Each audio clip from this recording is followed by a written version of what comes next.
chewies, where you sneeze and then you just kind of No, pull it all it's back. much No. worse than that. My wife went ahead and bought our the youngest girl's fiance, and her a pack of peppers from Flatiron Pepper Company in Colorado. That's where I get all of my stuff from. Have really good peppers. She bought the pack that came with a bottle of I Can't Feel My Face. That is some ridiculously high Scoville rating, and I think it's like I want to say 750,000 on the Scoville chart. Holy Something crap. ridiculous. It's got Carolina Reapers, Ghost Ghost. Peppers. It's got everything in it. And he says, I can handle it. And we want a video. So today I see the video of him with the peppers on the thing there, and he's like touching it and putting it in his mouth. That's pretty tasty. Oh, it's a little bit hot. And that's about the only reaction we get out of him. I'm like, holy cow. How many dead taste buds do you have, brother? I don't know, but he handled it like a champ. You sure he didn't swig like heavy whipping cream or something beforehand to coat his tongue before There is no trying? telling. I'm told that he's really good with hot peppers, but I have no evidence one way or the other. I pretty much stopped breathing one time when I was in college because my aunt and uncle live in Colorado. Um, they used to grow their own peppers. And if you grow peppers in Colorado, they get hot because the drier it is, the hotter the peppers get. So I went down there, I were at their house one weekend from college, and I was helping them pick peppers, and I came across this fire engine red Anaheim. My uncle handed it to me, and he goes, I dare you. And I grabbed it, and my aunt went and got the hose because she knew what was coming next. And yeah, I took a bite. It was one of the most flavorful peppers I've ever had. And then I stopped breathing. In the private chat, I have thrown a link to this particular thing of peppers just for your amusement. Ironpepper.com. I can't feel my face. Wow. Oh my God. I have a bunch of their other peppers. They've got a whole bunch of different flavors, and a lot of them are really excellent. And I've never tried this particular one and won't because I want to actually continue feeling my face. It's obvious to me that we need to get, I need to broaden things out, get some sponsors from, companies like Flatiron Pepper Company or something else. I don't know. V, do you like really, really spicy No. food? No? No. When I was growing up, I was the token Caucasian friend who would go over to her Indian friends' houses, and they would laugh because I'd take a bite of something and I'd go, my lips are on fire. And they'd be like, really? I'm like, my mother doesn't cook with onions or garlic. I'm sorry, because she's allergic. And so my palate did not get expanded until I moved away and was on my own. And when I first lived in Mississippi, that was when I experienced really good, broad palate, flavorful spice on many levels. Other people in my household like spice, and I can make really spicy food, but that is usually only a solution when I'm really ill and need to totally clear my sinuses. That's me 24/7. Yes, Matt. Being able to taste anything ever again is highly overrated, especially if you've tried British food.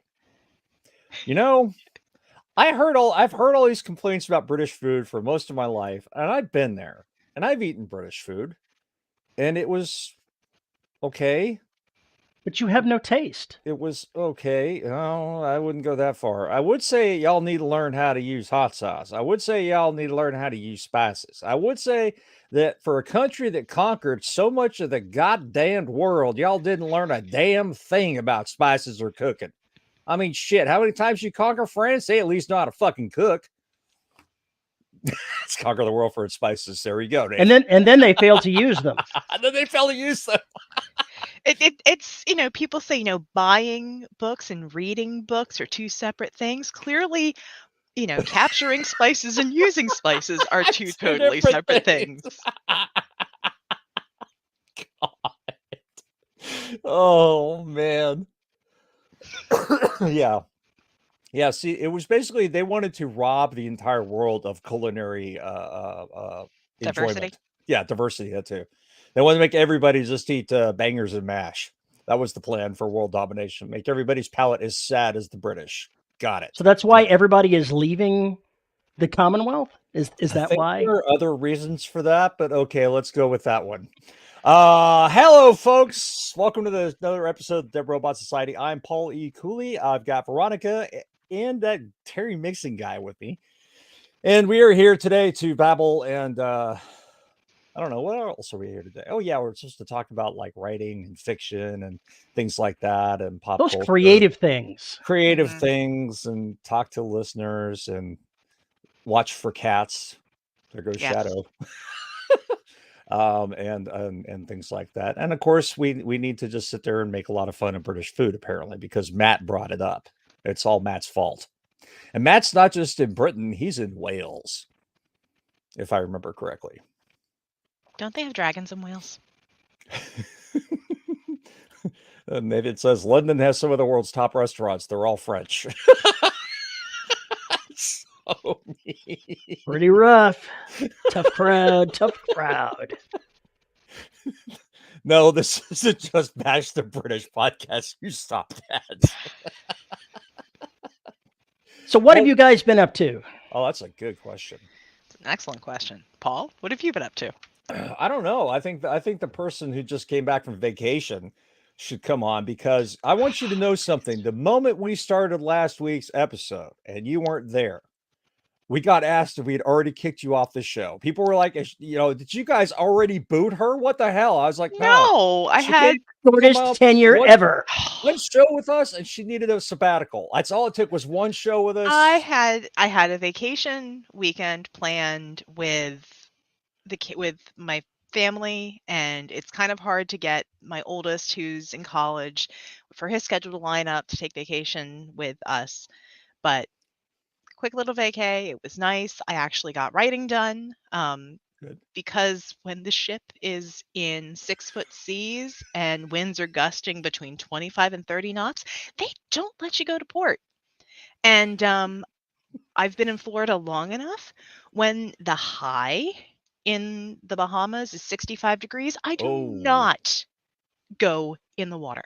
Oh, Just no. I will walk. It's sunny. It's nice. But I am not one of those fool people who says, gosh darn it, we went on vacation and we went to the Bahamas and I'm going to put a bathing suit on and go in the ocean and you're going to like it.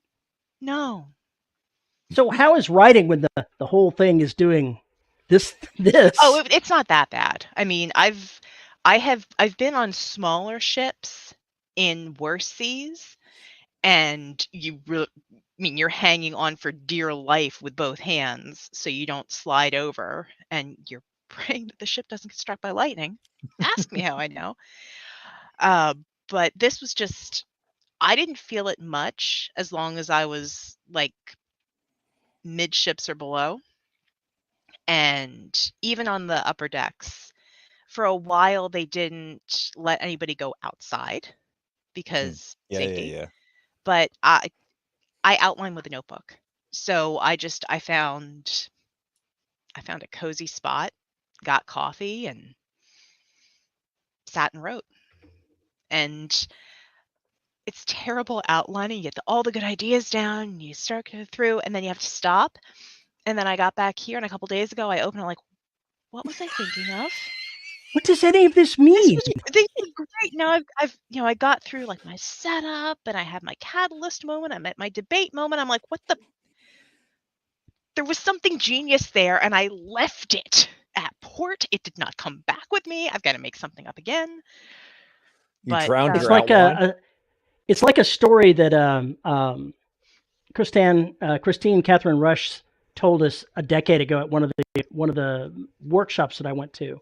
She said that, if you're jotting down an idea, you've got to put lots more context, because otherwise you'll wake up in the morning and look at the notebook beside your bed and the note will say zombies are dead. What does that even mean? Who Who knew? Yeah, it was a case of where I was getting the story out, but I was trying to get as much detail down. Yeah, it's going to be a process. Matt says coders are the same. You write it, you test it, and you look at it and wonder how it ever worked. Yep. Uh-oh. Up. We have another putty. There's putties. Y'all better not be playing the drinking game. Yet. Terry had something he wanted to say about chilies. He Something did. about a We chili. did. We were actually broadcasting when I told that story. So yeah, I did. must have been doing something else entirely, like paying attention The to whole the console 750 things. Scoville rating. Oh, that was at Chili's. I That thought you was meant the Chili's, the restaurant. No, I meant hot chilies, but Hot Chili's. it Okay, was. that's why I was confused. Never I mind. got that Never mixed mind. up. You just focus. Focus, Paul. I'm Just trying to focus. focus. It's Saturday. It was a rough week. I don't know what to tell you. So what have you been up to, Paul? Oh boy. Well, I thought I was gonna get like another 10 or 15,000 words done this week, but then there was this thing where I had to get this book put to bed. So I had to go through the Black Arrival manuscript and with Scott Pond and get all that done, get the cover done. We got the audiobook cover to Fireside Audio, and then this morning I ordered trade paperback proofs, which is huge. So February 14th, it'll be the Valentine's Day Massacre again at shadowpublications.com because the Black podcast is coming. The Black, narrated by Joe Hempel, will start its run on February 14th and will end sometime, I think, in 2025. Because by the time this novel finishes its podcast run, the Black Arrival will be out of its deal and we'll be able to come right behind it in the podcast feed. And the same thing with Outbreak, then the same thing with Evolution, then the same thing with Oceania and Extinction. So basically, for basically from February 14th on, we're going to get one continuous story all the way through the books. Content, yay! Holy fuck, is it a lot of content? My God. But you don't have to do someone else's is recording it, and so all you have to do. I have the files. I have the files. I just need to get in Love front of it, decide where I'm going to make the chops, and say, put my bullshit, put the ending bullshit, get the credit stuff, and then we're good to go. And everybody will get the Black from now until Tuesday, so I can look at other things like. That's not enough to have in the podcast feed because we're going to have at least another novel in the podcast feed and possibly another novel after that in the podcast feed all running at the same time. So I'm going to give y'all so much content, you're going to drown in it. But, as long as it sells books, I don't give a shit. So with the Black, how much inspiration did you get from The Rig? Because my wife has been watching The Rig, and I'm like, just watching bits and pieces of this as I go by, I'm seeing some Paulie Cooley in here. Now, I want to correct something here. Make sure that we understand what the fuck we're saying. Okay. Now, are you asking if The Rig ripped me off or if I ripped off The Rig? I'm saying, did you get inspired with it because it came first? I don't know when it came out. I have no idea. It did not come first. No. This is brand new. Then obviously they ripped you off. When's your lawyer going to see to that?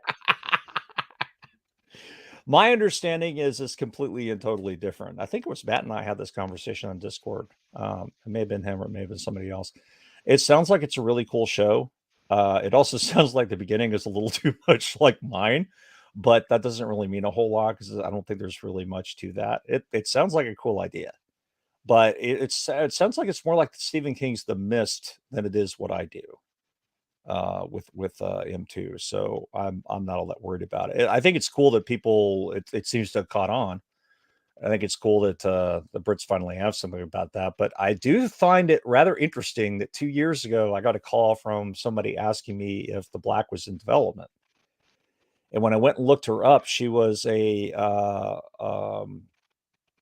script rep for the BBC. So that was curious. Very curious. That's an interesting coincidence. Yeah, it's probably nothing, but it was interesting. Anyway, Maybe you should be watching The Rig with a notepad handy. Yeah, if there are certain telltale moments that show up involving I don't think it has any of that. I don't think it has any Are of you that. sure? I don't know for sure. I will have to watch it, but the people who watched it that said don't worry about it, not a big deal. Okay. It's just the beginning apparently had people going, uh-oh. Well, it starts on an oil rig like yours starts on an oil rig, so that's a pretty closed environment. Let's see. Well, I did mention you to a friend who works at the BBC. She's more radio than TV. Well, I have a face more radio for TV, so it works out well. Anyway, so that's pretty much what's going on with me, apart from the fact I'm finishing up an Ancient Trap, the recording that is. Hey, Patrick. And I'm working on Gravity's Bane, which is now over 67,000 words now. So I don't think there's any way I'm not going to finish it this month. So that's the plan. Patrick says all this talk of the black is making me realize my coffee is out. Must be resolved. Yes. And the fact that Patrick has shown up and made a comment is the perfect segue for me to talk about why I am still editing. I was going to ask, why are you still editing? I want to hear this. Well, the book has 31 chapters. I was editing through 2021 today to get those done. And I had to go ahead and rewrite a couple of chapters in the middle of this because I decided that Patrick the Assassin wasn't getting enough face time. And I needed to change some things to make him even more eerie and spooky. And so it slowed me down for 4 or 5 days working through the chapters to keep what I could and keep the flow going while changing the middle of a plot line. So where it was different, but had the same entry point and the same midpoint where I could get to the rest of the book. That was a little bit more challenging than I thought it would be. Yeah, that's a viable excuse. Nah, I don't know. I still should finish going through the edits the middle of this week, so it'll be done before the end of the month. I'm aiming for the 25th, 26th, something like that to get it done. Man, you'll probably hit that. Grammarly is taking almost as much time as reading the dang chapters. Why am I not surprised? I opened a copy of Outbreak, and I hadn't done all the accept all changes. It was one I marked up, so it had 1,200 changes, and I was like, "Oh my god, I'm gonna shoot myself." Oh dear. Patrick says, "That's me, eerie and spooky." I'll have you know, Patrick, that the reason I had to change a bunch of things is because I decided you were going to show up in the middle of a firefight and kidnap somebody off the battlefield right in the front of everyone. And I had to do some storytelling dancing to have things lead in the way that I wanted to for that. So you are the badass. Guy joins us for dinner, sits next to me, and Terry just sees past him. He's just not even there. It's just not even there. That totally colors this character in this book. So he does things without people being able to see him. Period. That's his thing. This is one of these situations where it's literally the author talking to themselves. It is. Literally. It really is. Hey, David. Good to see you, man. Yeah, there's just something so wrong with you. And yet it all works out. I don't know about working out. That's still is yet to materialize. Let's talk about working out, shall we? I got a notice from Amazon today that I was getting a Vela bonus. Here we go. I've been getting Vela bonuses since this program kicked off. And I said, this is ridiculous. I haven't published a new episode in what feels like more than a year. So I went back and I looked.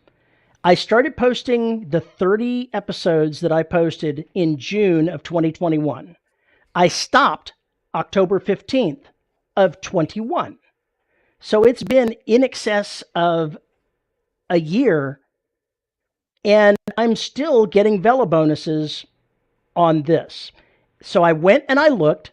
I've made a whopping total of $13 off of this in royalties. Amazon has paid me $1,250 in bonuses Gee, I for wonder my why they have. $13 of episode earnings. I wonder why they're having to lay off staff. I can't imagine. Vela is not long for this world, in my opinion. It has got to be doing terribly. I think that I looked at my stats, and I've had 600 people, 700 people listen to my episodes total. That's it.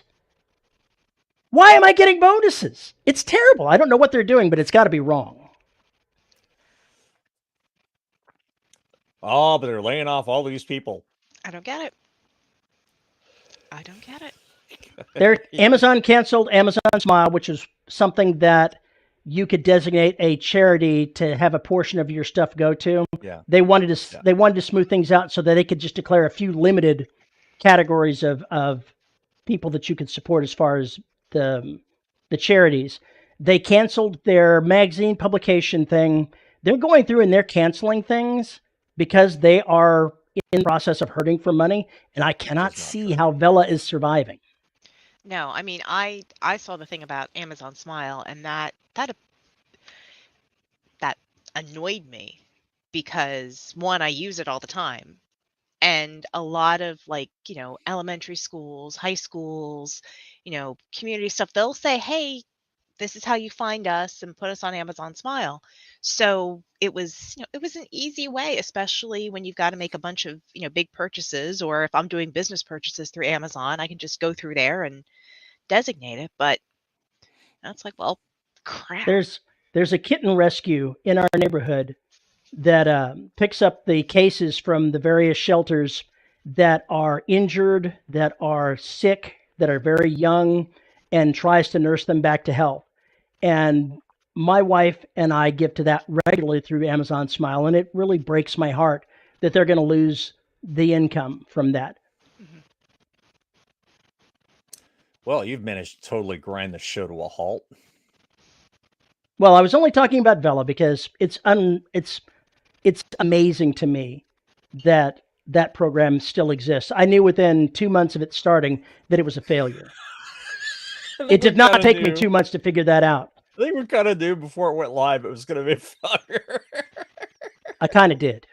I mean, I'd love to see that percentage of bonuses on royalties through their other royalty granting programs. Yes. God, yes. I mean, if I've got one title through ACX that only earns $13 total, I would love a $1,200 bonus on top of that. That would be fantastic. But yeah, screw ACX. Well, I've got Amazon begging us to put us on, put our show on their Amazon podcasts because they want us on there for some goddamn reason. They want to add every podcast on the face of the planet, and they can bite me, basically. Oh, yeah, just like Spotify. They're on my ass, too, want this show on there. Can't imagine why. I make all these promises. I'm not really sure they can be trusted. Execution of said idea. If you mean by sending it to the gallows, yes. I did not see exactly what the kerfluffle was, but there also something happened with Comixology this week. I hadn't seen that one, so I don't know. Yeah, there's something else going wrong. You should see the fucking snark that I've seen. Oh my Comixology had a deal with Amazon where stuff that was bought on either platform would be viewable on both platforms. Maybe that deal came apart. Comixology is owned by Amazon now, isn't it? Hasn't it been? I have no idea. That's one thing I don't know. I think it has been owned by Comixology, or Comixology has been owned by Amazon for several years now. Then I don't know what the kerfluffle is, but it doesn't surprise me. Amazon, they were saying at 20 Books, the guy was saying that they were going to be laying off a bunch of people, and the guy I talked to said he didn't know if he was going to be one of them when the axe fell. And corporate, they're looking to cut costs, and so they're looking at the programs that they can cut that aren't making them money. Something about Amazon Jets or something. I don't know. It should be something like that. Amazon Island, just used for the executives. Or I somehow don't think that exists, but sure. It exists in my head. I don't know. If you follow those private jet trackers, I think we could find it. Can't they go ahead and buy that pedophiles island? What is his name? Epstein's Island. They could make it Amazon Island. That sounds like a really, really, really I'm bad sure several TV Amazon show. executives stayed there at some point while it was functioning. Wow, we're so going to get sued. I have no proof of that, and that did not happen. Patrick says, quote, Amazon's huge layoffs are gutting Comixology, end quote. Oh, there we go. Doesn't surprise me. They're going to be cutting a lot of things and gutting a lot of things. A bunch of tech companies are. Yeah. But when you look at it, you look at the profit ratio, and then you look at how many people they hired, and they're still, it's bullshit excuse to make shareholders happy, just like it was to go on the hiring sprees. So just what? What is that you just said? Did you just say Hasbro? I swear you said Hasbro. No, I did not say Hasbro, but I should have. No, he did not say Hasbro. I thought we were anti Hasbro. We are, but they're doing all the things for the shareholders. So that's exactly what Hasbro's doing. So there you are. Yeah, it's a bad look. It's a bad scene. I'm not going to get into what the latest kerfluffle is in the whole D&D open gaming license, because it's just more of the same as last week. Except they're now being more lawyerly and trying to be more subtle and failing. So what we meant to mean was it's pretty much the way the statement read. And then once you dig into the contract that they put out for comment, you see that while they may have taken the royalty structure out, and you got me into talking about this anyway, even though I said I wasn't going to. They took out the royalty structure, and they took out the license back stuff that they had in there. But they're filling it with little bombs that they can go ahead and cancel or change this agreement at any time they choose. It literally means nothing. I love how he's blaming me for getting him on this. It's your fault. See what you did? Basically, go look at the latest press release and then go cackle in the corner. I did take time to go find the link to go comment on everything that they were doing, and I'm sure that they're not going to want to know what all I said. They probably don't really want to know what everybody else is saying either. Yeah. They're just trying to get it onto a private comment as opposed to flaming the internet and all social media. I think that ship may have already sailed there, guy. I think that ship may have already sailed. Just guessing. Just thinking. Well, we should actually talk about writing something today. Something related to writing. Yeah, look what I made it do. Yeah, right. Does anybody have anything writing related they want to talk about? There's a subject that came up that Veronica brought up that I thought would be pretty good. Why don't you introduce it for us, Veronica? Oh, great. So one of the things always comes up is protagonists are boring unless they have agency. And this does not mean representation, last I checked. But your protagonist has to do something. They can't just wait and have stuff be done to them. And I know phrasing, context, and all of that, depending on what genre you're writing in. But not part of the solution. This is going so well. This is going Don't be part of the problem. Be the whole problem. But for me, it is something that I struggle with writing a protagonist that is actively doing something versus like waiting for the moment to act or the moment to jump. So how does one get around that? What's a good way to add agency to your characters without, and I think in some genres it's easier. I mean, in Paul's stories, if the protagonist doesn't, act, then they're going to get eaten or, melted. Sometimes even if they do. True. Sometimes the action is futile. But, what are good ways to do that? Now, one of the things that I looked up online to make sure that I understood what this was talking about was what having agency actually meant. Okay. And the online definition of it said that you felt it was somebody that felt comfortable with taking action, with doing things the way that they were doing things. Basically, they weren't terrified they were making a mistake every step of the way is how they phrased agency. And I I'm not disagree sure with that. I'm not sure that that's quite correct, but it led me down some interesting thought patterns. And there are some characters that my first initial thought was, well, you've just got to, somebody that is skilled in what they do is going to have that kind of agency, that is comfortable in who they are will have that kind of agency. And then I thought of a character like Stephanie Plum. Are you guys familiar with Stephanie Plum?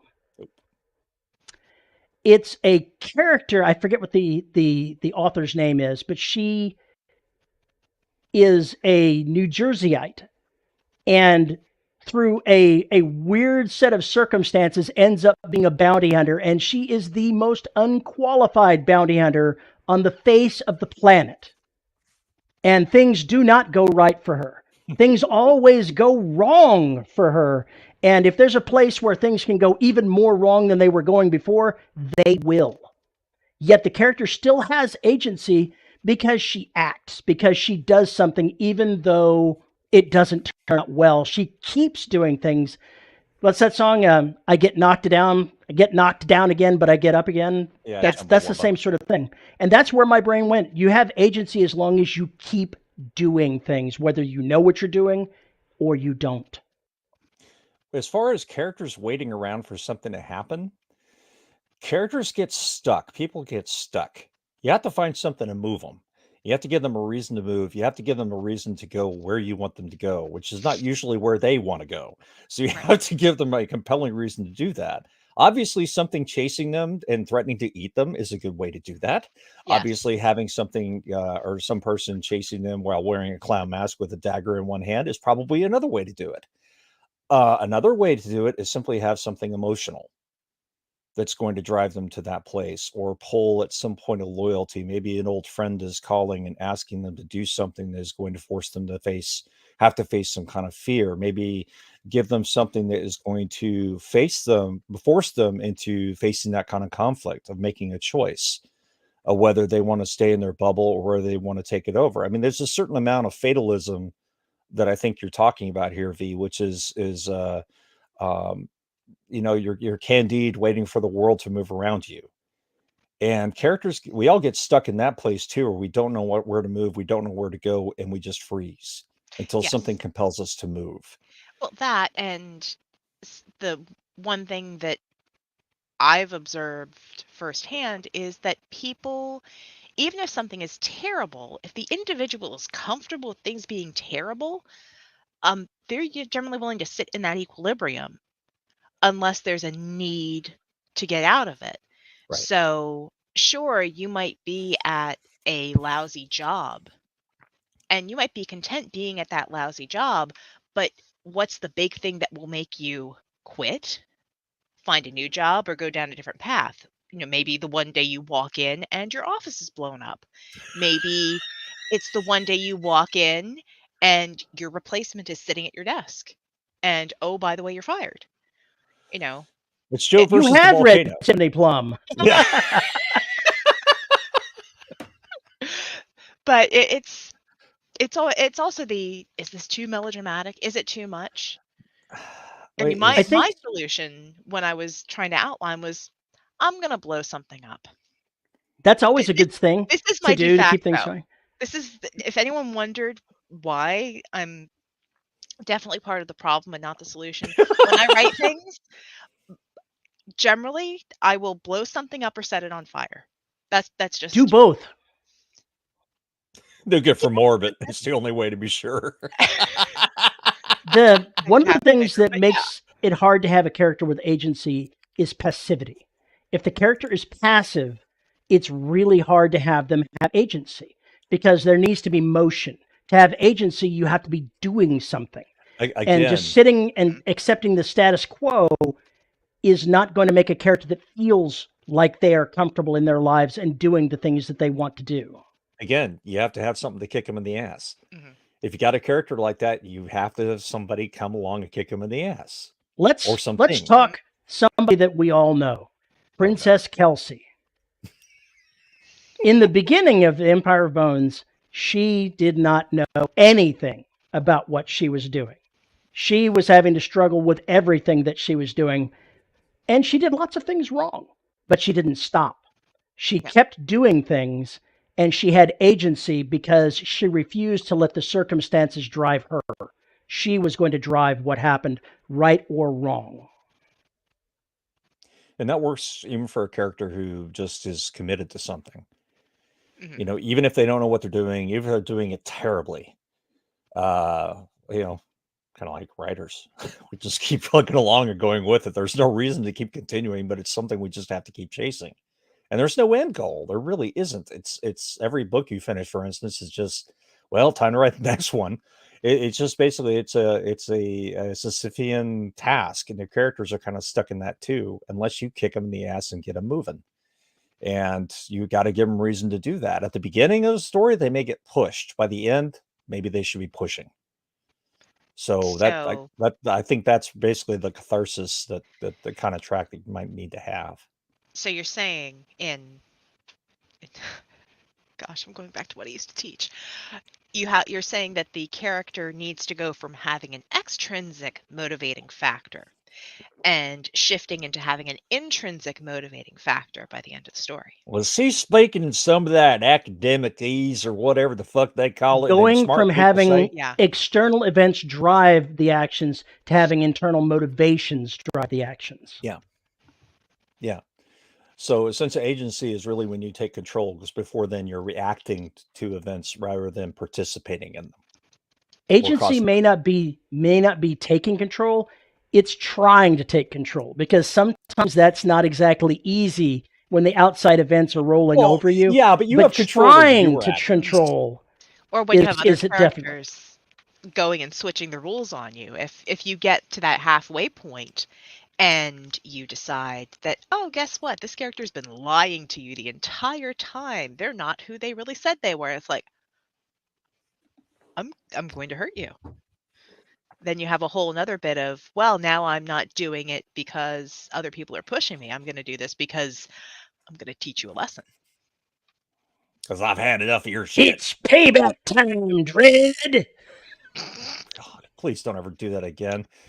Number one, your voice broke out and crackles of static, and number two, just don't do that again. Patrick says you need to do a time travel story where old Kelsey meets her younger self. Could she even deal with her young her without wanting to use a weapon? That's almost possible, but having her other universal self come in was just about as bad. Yeah, please don't do that again. That was really that was really difficult to voice. Let me tell you, I had to think about that really hard. You forgot to add that if they get away, the cost of that is higher than being eaten. It's the lose, lose, lose options. Look, in my stories, if you get away, that just gives the monster another chance to learn how you got away from it and to do better next time. I mean, Cthulhu saves in case he's hungry later. Yeah, exactly. You got to get better. You can't become a better hunter if you don't try different things. I mean, come on. Mm-hmm. Even monsters like the Black need practice. You know, just has to happen. No, I don't always eat. I don't always have them being eaten. That's just not the way. Podcast days without payback time, 0. I like that. That is good. That is good. Yeah, Paul's monsters have try-fail cycles. Try a little bit of this, try a little bit of that. Actually, that describes the Black pretty well. It evolves, it adapts, it changes. So whatever stimulus you put in front of it will modify its behavior in the future. So yeah, just like any kind of creature you would want to have out there. I don't like dumb creatures. The blob by itself would just be stupid. If it doesn't have any sentience or agency, then it's just this blob. Just what about the killer tomatoes? You know, even as many horrible horror movies as I enjoy, I have never seen that piece of shit, and I don't intend to ever see that piece of shit. There are some things I have standards. They may be incredibly low, but I do have standards. The Black is the protagonist.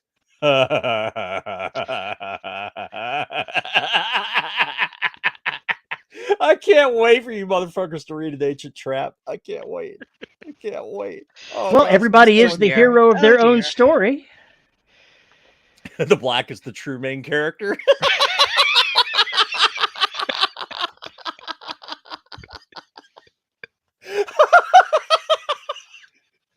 So if you rewrote the black, you could actually just like have it in an eatery and just like a guy at the cafeteria. Still snackish. I think I'll go back through the line again. Oh, the brain hurts. Oh, Terry, I hate you for this. I hate you so much. Anyway, I'll just say that I've seen, obviously, the paperback cover for Arrival. Holy shit. If you thought the black cover was good, this one's really going to tie you up in knots. Bondi pulled out all the goddamn stops. You're welcome, Patrick. He says now he's got the theme song from Killer Tomato stuck in his head. That's just wrong. No. No. With Andre starring the black. No. Oh my gosh, I had to watch that. I've never seen that. Oh, I had to watch it in high school as part of like a seminar class thing. And the thing is, I saw that version of Wallace Shawn before I saw Princess Bride. Oh no. Yeah. So it was just like, yeah. Oh, Princess Bride. I am so happy that you said that, and Patrick is here to hear this, because I went ahead and inserted a couple of lines from the Princess Bride into this story coming out of Patrick the Assassin's mouth. Oh no. Oh, gosh. I could have poisoned your drink, but you're smart enough to know that's possible, so you're thinking I might have just poisoned mine and we could just switch cups. But no. Terry, thy name is Brain Death. Holy crap. Oh, come on. It is so fun putting old movie references in and then having them work out. That's so fun. I would never do something like that. I don't know what you're talking about. Matt says, I can just imagine having to market the black diet. I've got clients that ask for that sort of shit. Is that a keto diet? You'll lose a lot of mass real fast. One of those paleo things, isn't it? It says more like the feast at which I'm eaten. Wait, isn't there this new movie where they're going to an Menu. island? The menu. That's it. The menu with the black. Yeah, Brent told me it was really good, but I haven't seen it yet. He said it was he thought I would enjoy it, whatever the fuck that means. The black diet is mostly licorice jelly beans. Ew. Oh, Ugh. God. Well, now that you've ruined everybody's dinner, nobody Back has to agency. Back to agency. Quick. Back to the craft. Run. So, does the black have agency? Yes, absolutely. Absolutely. It Yep. changes its means, methods, and reasons, but it has agency. All my monsters have agency. Otherwise, they wouldn't be terrifying. The whole Yeah, I point can is see where a passive monster would be bad. Well, if you think about it, though, let's say you have a passive monster. It's just like a human. It's not going to lash out until it's got no choice. But at that point, it may no longer be passive anymore for the rest of the story. It may have said, I've had enough of your shit. Now it's my turn. DRS, the Squirrel Podcast. Yeah, pretty much. But yeah, you can't really call it a monster if it doesn't do anything monstrous. It could look like a monster, but it won't be a monster unless it does something monstrous. Well, Hannibal Lecter's a great cook. Hannibal Lecter is a monster. Absolutely is a monster. In fact, I would say he's probably the best monster to come out of the 1990s. Movie monsters. Patrick says, was the Princess Bride connection purely chance, or did I read your other book? I read the one book that I bought, and I think I read the rest of the series, but I don't know if I remember the Princess Bride connection. Maybe it was there and I didn't remember it. Maybe it's subconscious. It just fit the circumstances. Oh, good. Now chat is having an argument about jelly beans. You know, as long as they keep themselves interested over there, that's fine. As long as chat's just keeping taking care of chat, those three talking heads can go about our business. As we watch chat veer off into a totally unrelated commentary, get into a flame war on the chat. People waving pitches and pitchforks and torches and shouts of dismay, and we're like, what are they doing over there? Let's just keep talking about writing. So it's like the DRS podcast, the chat spinoff. Yeah, pretty much. That's right. Patrick says, Fortunes of the Star Sloth. The main character calls someone Buttercup through the entire book. No, I did not read that, so it was entirely unintentional. Wow. So much brain damage. You're just jealous. The scariest monster in the world, a government bureaucrat wanting to help. I'm here from the government, and I'm here to help. Yeah.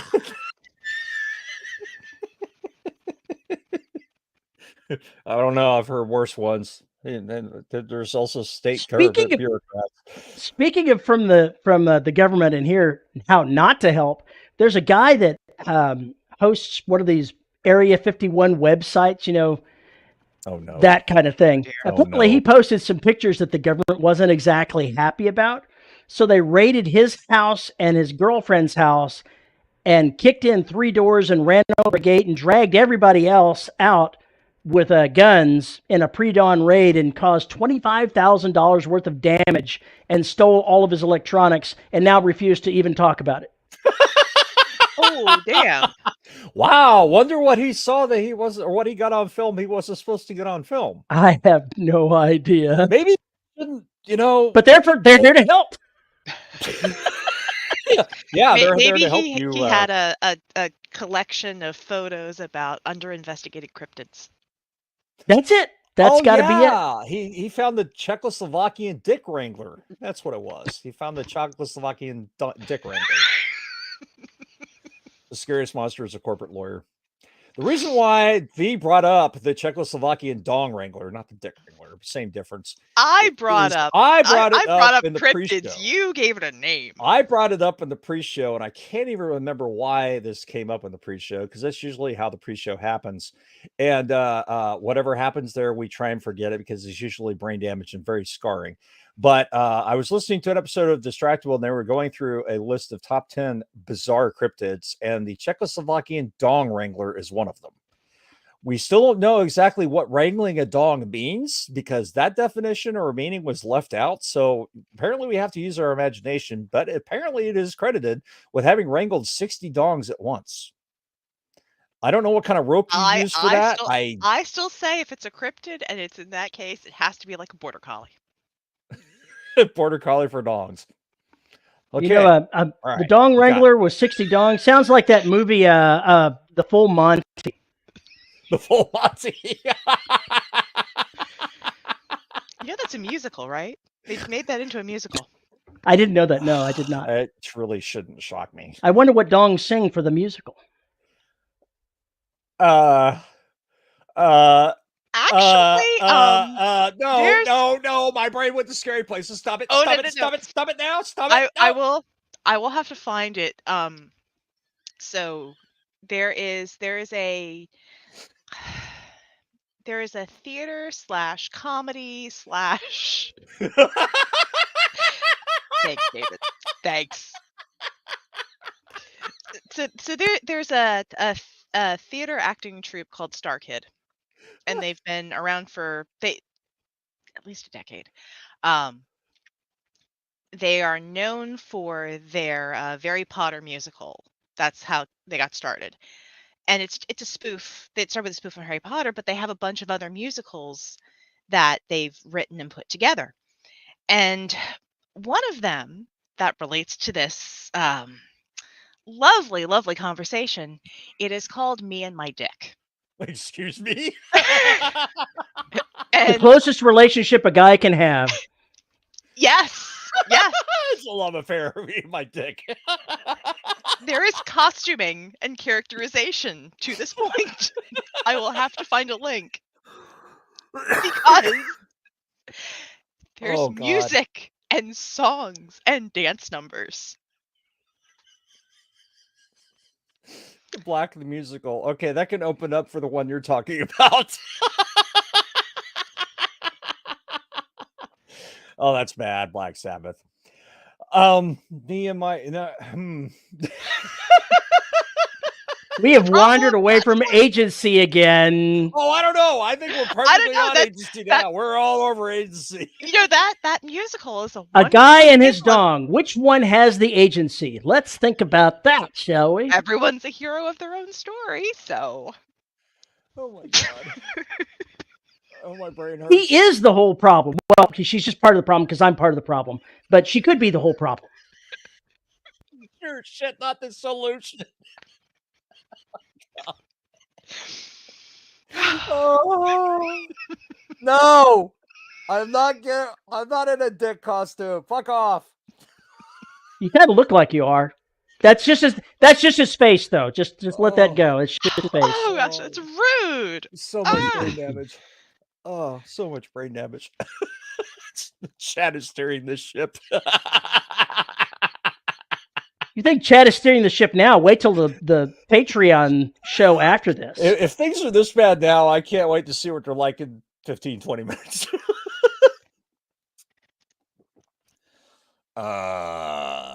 If the black eats someone, throws up, and eats them again, would the song be Back in Black? Well, you know, what's really terrifying to me is I have all these great ideas how to put this shit on screen and the kind of deaths to include and the music and the soundtrack and things like that. That's not too far fucking off from some of the shit I would do if I was going to make a movie of these of this series. I would occasionally do stuff like that would be that campy on purpose, just to make people laugh their asses off before the next thing comes down and does something really terrifying, because that would just be too much fun. I just love that. There's a scene in Underwater where they realize they're fucked and they're trying to get in their suits. And one of the guys runs over there and he throws on some kind of K-pop music or something. And, you know, they know they're all about to die. And suddenly there's all this bright, shiny, happy, poppy music going on. And he's like, come on, if we're going to do this, let's do this. And everybody just stares at him and looks at him and goes, well, I guess I could turn it down a little. Is that like the movie where the mercenaries attack this cruise liner and they're going down in the elevator and there's this thunking noise off in the distance and somebody goes, what's that? And some guy quotes the K-pop music coming out of the ceiling and names the song and they're all staring at him. it would be even better if he quoted the song and then started doing like the 8-measure dance that went along with it. But and if I'm not sure it was K-pop. It's been a while since I saw it, but it was elevator music of some kind. Wrangling dongs, there's Black Hole Sun. Ooh. Tough crowd. David says, don't sell the black to Hollywood. They'll cast Tom Cruise in the lead role. If they go ahead and cast Christian Bale, though, think about what he'd have to do to get into shape for the role. Huh? Christian Bale is known for like eating way much or starving himself to do whatever needed for the role. So what would he have to go through to be the Black? Can't we just go back to when he was in Newsies? When he was like that's the first exposure I ever had to Christian Bale. And I was like, can't we just go back with Morgan Freeman and fucking Sesame Street? I mean, come on. You know. Just saying. The British horror comedy. I don't think so. I hope not. Well, now that we've run through that, do y'all have any questions? Are you sure we don't have anything more with agency to talk about? I don't know, do we? I think we may have beat that horse. Well, while all of this was going on, I did look up and this is from Cam Whalen's website, helping writers become authors. And What's her company? Thank you, William. I've got a couple of her books, and I mean I like the way that she presents like stuff on the craft and outline and all that. But she says, at its most basic, character agency is the character driving story events through choices. So they don't have to be good choices. No. They can be bad choices. No, but the worse the better. Yeah, but the Once character again, has to make a choice. Yeah. Once again, we head back to Stephanie Plum. Choices were made. It's like Archer, you know. I love the show and everything else because everybody there makes the worst choices possibly imaginable, and every choice that they make comes back and haunts them at the end of the episode. And somehow it all works out, but it's funny as shit. Nathan, I am wounded. Wounded. Accurately called out, but Wow. wounded. Nathan says Paul and Terry are the class clowns and Veronica's the class nerd. Ooh. Wow. Ooh. William says he likes the stories where the characters don't get to make the choices. Yes, they do get to make the choices. They get pushed into making choices, right? They I may mean, have the bad option and the worst option. yeah, but But there's they still an still have option. options. Yeah. There's still So- options. The first book in the Stephanie Plum series is One for the Money, and I'm going to post the blurb into chat because I think it says a lot here, and it's of course going to cut it off here. Let's see if I can find the right spot so I can copy the second. Tim says also I wouldn't worry so much about AI art because no matter how many times I try, I can't get it to make a reasonable Sailor Cooley. Oh shit, Terry, you should have put that in Discord. The hell were you doing? Where did it go? I can't even see where it went, but that's okay. You created like 15 comments. Ah, well, see how it is. I'll go put Yeah. it in. I'll put it in the live channel in Discord. I didn't realize it was going to cut it up so badly. Yeah, they totally massacred it. So yeah. Now I'm like, who narrates that? As everybody goes because looking. There we go. It's because in live. It All right. sounds totally like something that somebody I know would narrate. It's called One for the Money. Yes. I can't type. David, come on. That's the thing about Let's Sailor Cooley. see. The audiobook says it is narrated CJ. by, come on, There are two CJ versions? Crit? Oh, that's interesting. 3 versions. No. Okay, Janet Ivanovich. The initial one, so I guess the first version, or abridged. So the abridged version, that's 2 hours and 53 minutes, was released in 2000, and it's narrated by Lori Petty.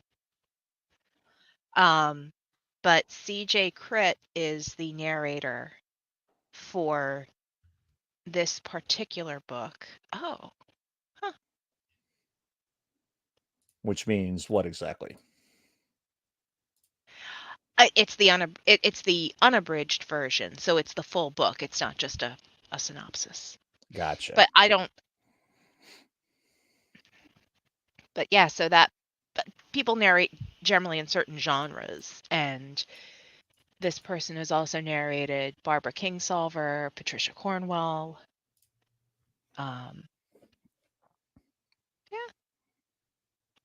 At some point, we are going to have a conversation for you to about regarding paranormal romance and supernatural romance and all the other 14,000 different versions of genres that you know and read. All the varieties of romance. Yeah, that we are completely and totally ignorant of. At least me. I wouldn't say that I'm ignorant of them. You're somewhat out of the loop. Not completely. Oh, I agree. But I'm at least passingly familiar with some of them. So there you go. Passingly familiar. What the hell does that even mean? It means I understand what the difference between paranormal romance and urban fantasy is. Mm-hmm. All right. Well, there we go. But somebody does. Well, it is 3:58 by my clock. Still don't know the conventions of PNR. Yeah, we probably need to do that. We'll have to actually have somebody that knows about PNR, it. and I know it's paranormal romance, but narrator brain says punch and roll. Says what? Punch and roll. Punch and roll. Okay. Yeah. So what's that mean? What is punch and roll? It's punch and roll is it's when you're recording, and if you read something incorrectly and you stop, you go back to an earlier part of the track where you were okay, and you punch in. So with the DAW the DAW digital audio workstation. I use Audition because I'm weird and don't want to learn new things and like complicated stuff. but I track back to like the sentence before where I made the mistake, and I click in, and it'll give me 5 to 6 sentences. Sorry, 5 to 6 seconds of the audio so I can listen, my eyes can track, and then it'll start recording and I can get right in and keep going with flow, and you don't hear like clicks or pops or anything. So it makes it, when I send the finished audio, the finished raw audio to the engineer, then they're not taking out those mistakes. If there's something that I really screwed up, they just mark the timestamp and I re-record it and they plop it in. I do not do things that way. Speaking of audiobooks, there's a new book coming out in a few days from the guy that did the Bobiverse novels, Paul. Oh, really? Travis, God, I forget what his name is. The Maybe narrator? his last name is. No, the author. Oh. It's not the Bobiverse novels themselves. He did a kind of end of the world universe hopping story called Outland. And the sequel to it is coming out in 4 days. It's called Earthside. And I just recently re-listened to the audio from that. And there were a couple of spots in there where whoever recorded the audio, and it was a big name audio person, so the engineer didn't get a mistaken line taken out. And so there was a repeat of a couple of lines. Oh, that's happens. Ray Porter. Oh, is it Ray Porter? Oh. Yeah, because I just pulled it up, and you can pre-order Dennis E. Taylor. Dennis E. Taylor. He's the author, yeah. So it's the Quantum Earth series by Dennis E. Taylor. Earthside is the second book, and you can pre-order it, at least on Audible. And yeah, Outland is there. Okay. It came out, well, it'll come out in a few days. I re-listened to it, and I think that it was a pretty cool story that you would enjoy, because there's lots of snarky, nerdy characters in this thing that you would enjoy, both of you, I think. I shall add it to the list. My current listen is A Thousand Li by Dao Wong. Yes. Who? It's an excellent series. Excellent series. Really nice guy. And I met him at a conference, and I fangirled over his narrator, who I've met and who I love his work. And I didn't connect the name and the person and the title until the middle of the conversation. And of course, because I'm awkward as hell, nerded out, grabbed my phone. It's like, oh, that's right. I haven't heard this book yet. And I just pretty much go, yep, bing, got it. And he goes, you just got it? I'm like, yeah, thanks for the reminder. Now I'm going to listen to it. And I burned through that sucker in like 3 days. Because it was just good.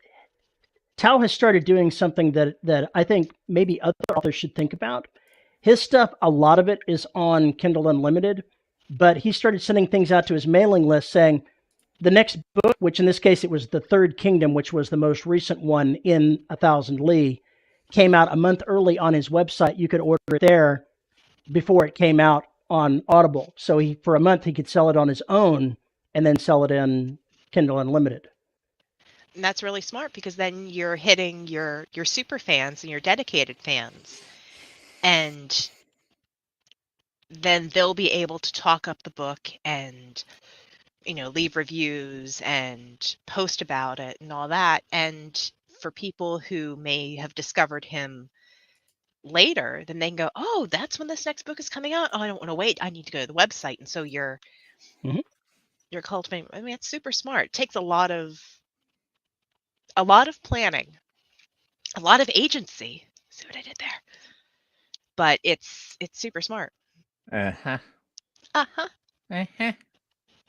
Well, I'm kind of digging the deal of working with Fireside as far as getting the podcasts out. So, they get it exclusive for, 4 or 5 months with Audible, kick it out, and then they can make it wide, and I can do what I need to do with it, because every time we put out an episode is another possible book sale. And the longer the series runs, hopefully that means they buy 1, they buy 2, they buy 3, they buy them all. So that would be the plan there. Yep. And putting out, I'm sorry, I'm really trying not to sneeze, because I sneeze and I wake the dead. But also by constantly having that content out there and promoting it, well, you get tagged, your narrator gets tagged. Yeah. Joe Hempel does marvelous work. And so you're constantly, so you're promoting yourself, you're promoting him, and that's going to, so people who search for you, people who search for his work, it's going to go through those channels. Yeah. So you're still going to drive, more people just simply by having stuff out there at a consistent, time and place for a year and a half, 2 years. Yeah, basically. Along with all the other books that I'm going to be putting out in that during that time period. So it's just, this is now the time now that I've got a critical mass of content behind me, time to go ahead and just unload both barrels. So that's basically what we're doing. Sounds Two like you're doing a things. lot of authory shit. Yeah, I know, right? Yeah. The next time you're going to sneeze, you turn off your microphone. I totally want to see something where the camera jolts a little bit and one of the cats comes flying up and races across the background behind you, and it's all in eerie silence. Unfortunately, they are way too used to me sneezing that loudly, and the most that would happen is Belle would peek up and look at me like, "Could you not?" And then she'd put her head down and go back to sleep. And the other thing was I posted a link to a story that was one of the audible deals of the day, but I posted it the Kindle story because it was a story that was in your wheelhouse, Paul. Yeah, that I thought there were some marketing angles, and I wanted to make sure you saw it since you never actually commented on it. Yeah, I did see it.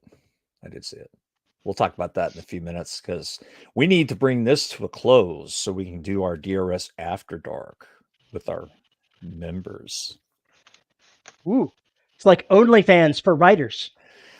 So if you have a comment or a question about this show or a complaint about Terry, you can send an email to show@debrobotssociety.com. You can find me on Mastodon at Paul_E_Cooley at, where am I at? Verse.social, VYRSE.social. You can find us on Facebook and listeners, Deborah Robot Society Facebook group, or Terry Rankles All the Madness. You can find us on YouTube at youtube.com/DRS podcast to see our ugly mugs and way too damned many cats. Ooh. Just interrupted me for that? The hell's wrong with you? That's an interesting question. No, we will get to that. Where was I? Well, to thank our wonderful spot hoster makes all 14 bazillion episodes of the Dead Robot Society available for your ear holes. And if you want to support the show, you can find us at DRS. You can find us at patreon.com/DRS podcast or buymeacoffee.com/DRS podcast, where for as little as $1 a month, you get access to exclusive content like DRS After Dark and other madness. So you can find us there. And at the $10 level, you get your name read. And our $10 patrons are, if I can switch to that tab, Tony L. Joy, Veronica Jaguar, Rick Shaw, Lisa Slack, and Isabel Cushy. Thank you to all of our patrons for making this show possible. And because they're going to act, and like I forgot, there is one more thing we have to do, which is we have to discuss the fact that we will not be entering any 12-step programs for our coffee addiction, because corpsecoffee.com provides us our fix. Visit corpsecoffee.com. Check out their array of boutique teas, their wonderful coffees, and their weird webcomic, and tell them DRS sent you. Visit corpsecoffee.com and get the dead in your cup. And if you come back in about 10 minutes, Paul will explain in great detail exactly how he dong wrangles. Yeah, I'm not doing that, but I could.